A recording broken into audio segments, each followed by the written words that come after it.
It's better. So as we were planning this debate, we asked our readership to submit questions via email and online and via Twitter. And we had many great questions come in, and we've chosen a couple of them that reflect a couple of topics that we did not discuss so far in this debate. The same answer format will apply to them, the 2, 3, 1. And then following two of those questions, then we will go to closing statements. A request from the back row. We were able to free up some extra court space, and the request has been made for the candidates to be able to use the microphone. So for the final questions, we will be doing that. Now we have to go out the front row. Yeah, that's right. So with that, I'm going to hand it back over to Seja Hindi to resume the debate. So one of our first reader questions was, since the Thompson R2J School District is Loveland's largest employer and the School Finance Act is its greatest income source, please state in what meaningful, specific ways you have supported the school district and its mission in the past, and how you intend to support the school district if elected.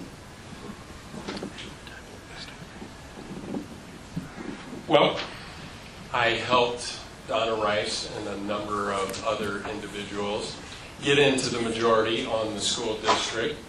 I also worked to help those individuals who ran this last go-around to hold on to that majority on the school district unsuccessfully.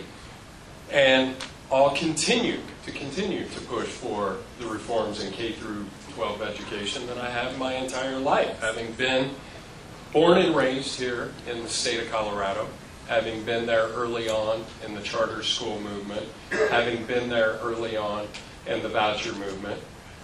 One of the most important things a legislator can do, though, is to work to undo the mill levy freeze.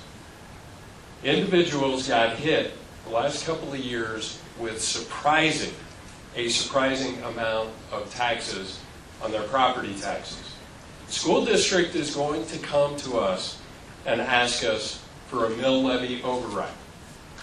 They want money for projects. They haven't made their case yet. I don't know what I'm going to do with regards to that. We'll see what the school district puts forward. But I do know this. The state legislature has created a huge burden on property owners in the state of Colorado with the mill levy freeze. Historically, the assessor had the ability to adjust the mill to collect the right amount of money for school districts. So if the property values went up, they would bring the mill down a little bit, so there wasn't that shock for the property owner. Property values went down, the mill went up, so that the school district would be able to still capture those dollars. I can tell you, that will be a legislative priority of mine in 2017.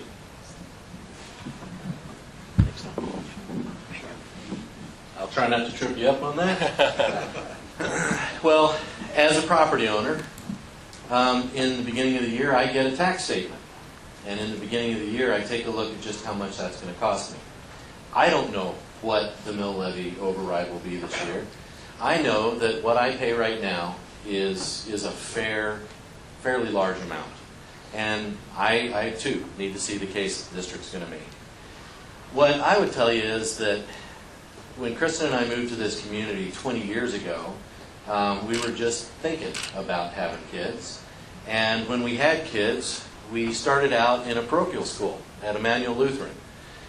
Great education, loved it, but we had access to one of the great elementary schools in the district, Carey Martin.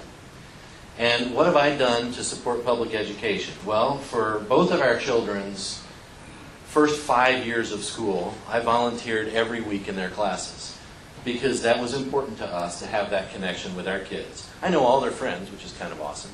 But I also volunteered for the master planning committee of the school district, which is right now telling us we need to do some things. And I respect that group of people. We wrestled with a lot of things back then.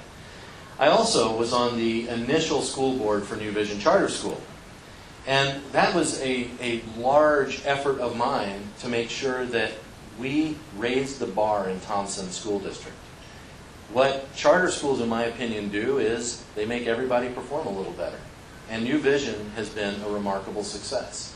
So I think that one of the things that we look at as we invest our time, it's not just in our kids, it's in everybody's kids. And so when I've done that, I have looked at it as a holistic view of the economic impact of good schools, not just to my family, but to the community as a whole. And we bring that economic impact back in the city. One of the challenges that I think we're going to have right now is not just with the mill levies. We're going to also have an impact of what the last several years of remarkably high property values have done. So just imagine all of your tax bills are going to be climbing in the next few years. We just had a reassessment last year. We won't have another one for a few years. But right now we have some of the highest property values we have had for a long time. And so when we take a look at what we get back from the state, if we take a look at what we do as locally in our mill levies, I think we have to start creating a list of what it is that we absolutely need to do, must do, and then we can create a list of what's on our wish list, is what I always call it. So the investment that I've made over the years has been in my own kids' education, but in a bigger picture, it's always with the idea that we can improve the school district as a whole.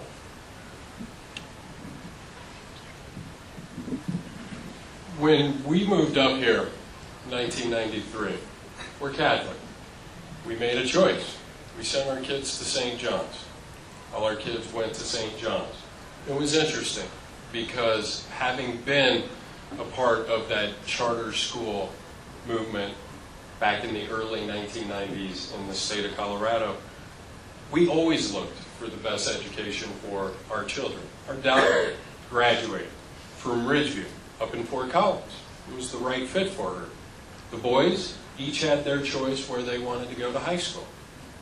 They both picked Thompson Valley. Joseph graduated this past year. And I think that is exactly what we want in our community. That opportunity for parents to be able to send their kids to whatever school they want.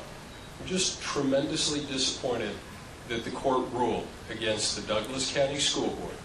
We were in a unique position where we could send our kids to St. John's. But those families that can't afford it should have that opportunity that we were able to provide to our children.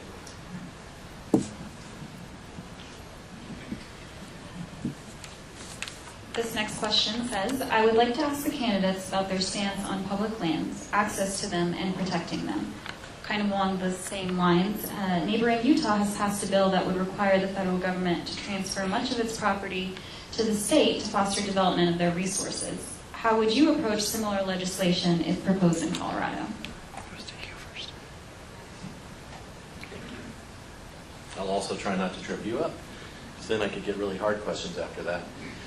I don't know if anybody here has ever gotten a gazetteer for Wyoming or Colorado, but when you look in it, you'll see that over 70% of the land in the West and in Colorado is owned by the federal government or the state. There's a relationship between those two, and in so many ways, I think right now we've forgotten what the original relationship was with the federal government and our national forests. They were part of the Department of Agriculture. They were part of the Department of Agriculture because they were meant to be resources that we used. We developed them. We cut forests. We created things with that timber. And then we made sure that they were replanted. What we've had in the last 60 years is sort of an abdication of that responsibility. And I think that what it does is it ends up putting the onus on the state and on all of our citizens to do something in their stead. I haven't actually come down on one side of the state taking over federal lands or another. And part of that is because we can't afford it right now without knowing what we would do with it. I think that when I look at government's relationship with land, I actually sit on the open lands boards for the county and the city. I love open space. We go hike on it and we enjoy our time with it. But I think that government is one of the worst cases to be a speculator in the real estate market. And if you take a look at what we have in the county, where we're paying $33,000 an acre sometimes for land that can have nothing else done to it but have people walk across it, I think that we have to be very careful of how we do that. And I serve on those boards partly to be a voice of caution. When the county was going to accept Roberts Ranch, a 6,500-acre working cattle ranch, to be a working cattle ranch run by the county, I opposed it vigorously. The county has no business getting in the ranching business. They have no business trying to establish the relationships they have. When we talk about our county partners out here by Carter Lake, down by Lone Tree Reservoir, we talk about the same things. How do you integrate government with the population for the best interest of both?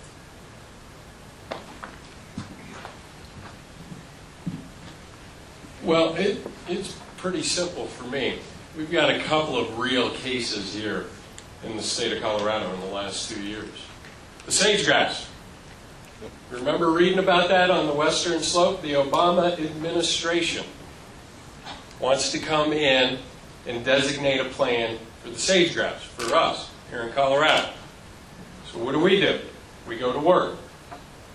We put our experts on it. Guess what? We come up with a better plan for how to manage our lands and our wildlife population. Government at a local level is better government. It understands what its own needs are, of its citizens, of its residents, of its wildlife population. What did the federal government tell us? We don't think you're smart enough to manage your own lands on the western slope. What has the federal government done to the federal lands out here? In fact, we just got great news the other day relating to gas in the western slope. We've got more gas now in the state of Colorado.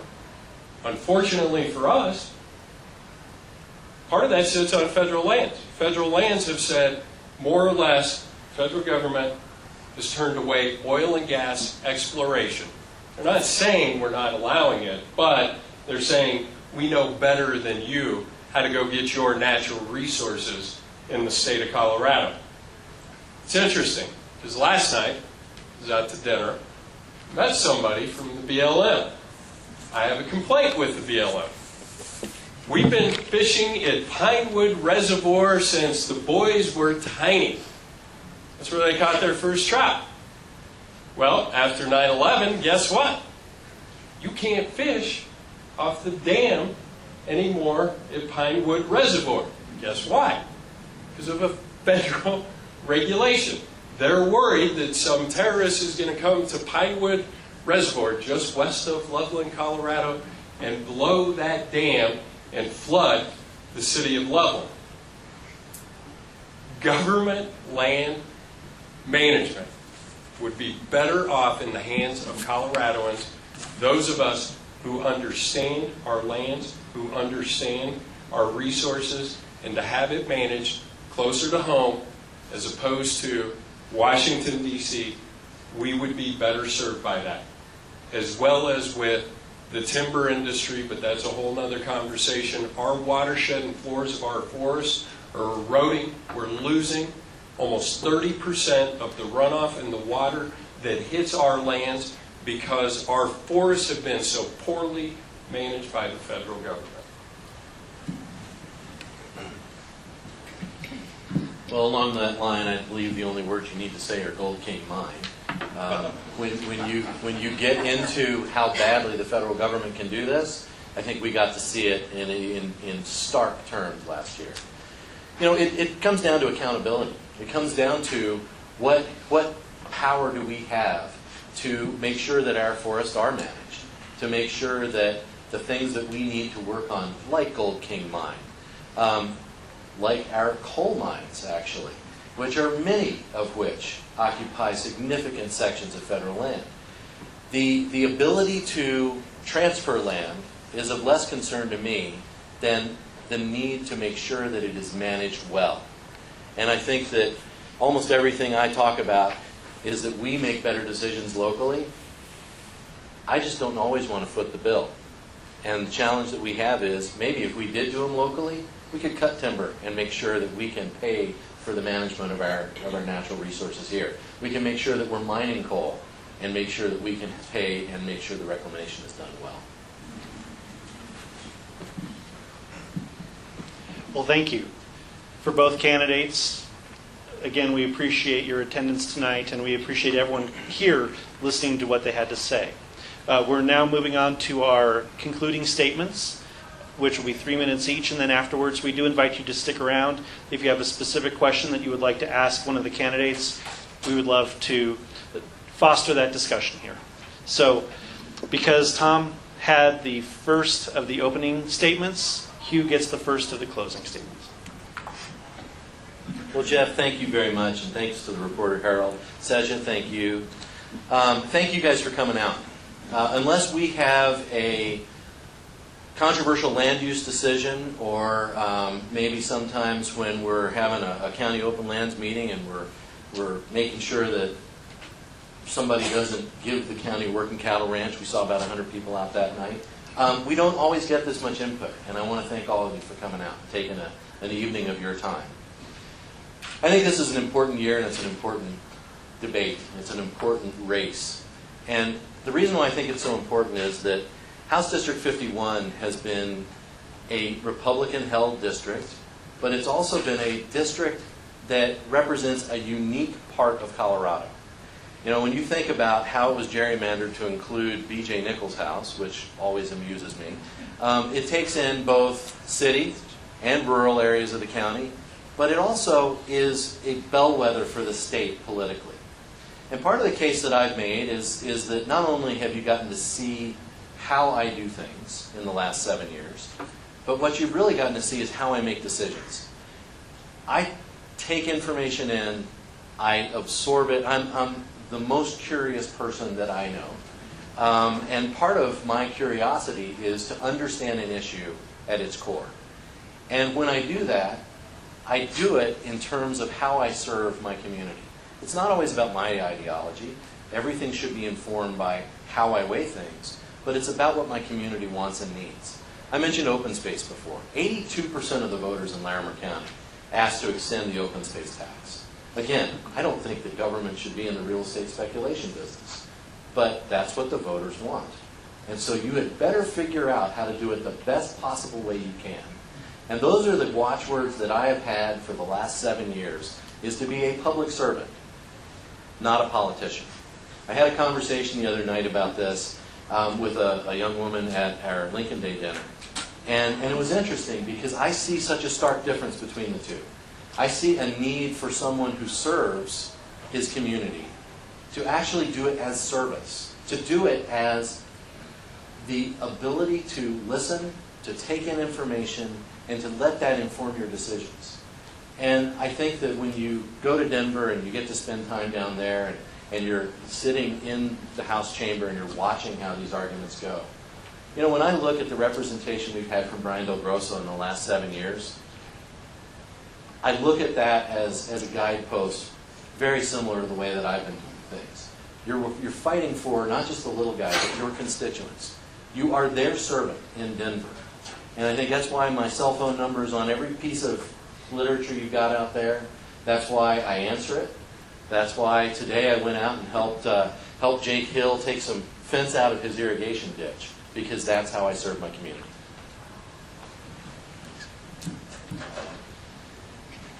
Go back to where I started in the beginning. Regardless of what happens on June 28th, I consider myself to be a winner for being part of this process, to re-engage. I left politics 6 years ago to go focus on family, to go focus on business, to get down to that grassroots level. And there really is a very serious disconnect between the political establishment and the hardships that people are experiencing on a daily, weekly basis. It's interesting because I've been on the ballot twice in this city. 2 times for the Board of Regents for the University of Colorado. First in 1998, next in 2004. I campaigned all across the 4th Congressional District. When I campaigned, I told people what guides my decisions. I was raised by a single mother. My dad passed away just months before I was born. There was my mom. People going up to her and saying, you can go on these great government programs. These great welfare programs were made for people just like you. put a roof over your head, put food on the table, help you raise your son. My mom dropped out of college. She went to cosmetology school because she had bills to pay and a son to raise. She wasn't going to do it with the government. That's what informs me. Personal responsibility, hard work. The government is not your partner. The government is there to do as very little as possible in our lives. And when you don't succeed and you fall down, and I have failed many times in business, you pick yourself up and you get back at it. Those of us from the West understand that sense of rugged individualism that was bred into us from the time that we were very little. That's what informs me. Just so you know, those 2 elections, I carried the city of Loveland, won them overwhelmingly, won the 4th Congressional District overwhelmingly, took my case to La Junta, Colorado in 1998, a county that Senator Hank Brown never carried when he was in Congress or when he ran for the U.S. Senate. But I was able to win La Junta because I got out there and I talked about what those values are that guide me when I cast a vote, guide me in my thought process and how I make decisions. Like I said, this has been an amazing experience regardless of who wins on June 28th. Both campaigns are better off, better served, well positioned to head into November and continue the proud Republican tradition in House District 51. Thank you all very much. I can close. Well, thank you very much, everyone, again, for attending. And let's give it a round of applause.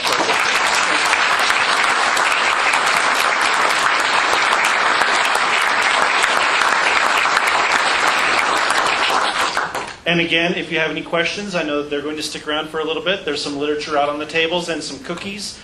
Please, I don't need to bring home 24 cookies. So, thank you. Oh, and there's plenty of coffee, too. So please have some coffee. Thank you.